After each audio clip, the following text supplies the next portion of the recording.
معيش اي سوداني ولا اي حاجه عشان اديها له. بس هو جاي يلعب معايا خد تعالى.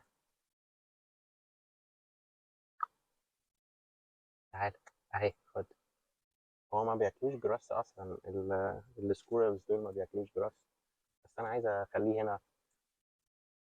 خد. شوف بقول له خد، بيجي على طول بيسمع الكلام.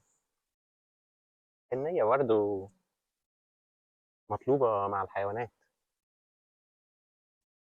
هو بيدور على اي سوداني او اي حاجة، ما بياكلوش غير السوداني والنتس والحاجات اللي هي بتقرمش، بيحبوا القرمشة. طب اجيب لهم ايه؟ كرانشي شيبسي.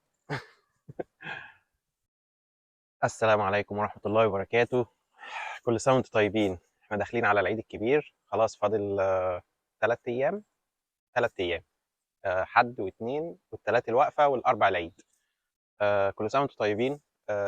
هنا في انجلترا، زي ما عملت لكم فيديوهات كتير قبل كده اتكلمنا فيها عن العيد الصغير والعيد الكبير ورمضان وحوارات كتير.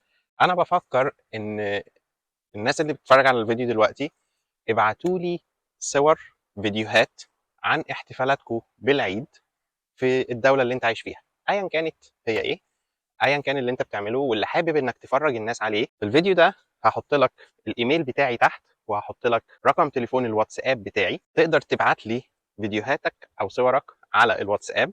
وطبعا طالما بعتهم لي فانت كده خلاص، يعني انت موافق ان انا اخد فيديوهاتك ديت وانزلها معايا في فيديو. هجمعهم كلهم على بعض وانزلهم كلهم في فيديو واحد بعد العيد، علشان توري للناس احنا في بلاد تانية بنحتفل بالعيد ازاي، احنا في اماكن تانية بنشوف الناس بتعمل ايه. عايزين نعرف انت بتحتفل بالعيد ازاي، انت بتعمل ايه مع عيالك، مع اصحابك، مع قرايبك، مع اي حد.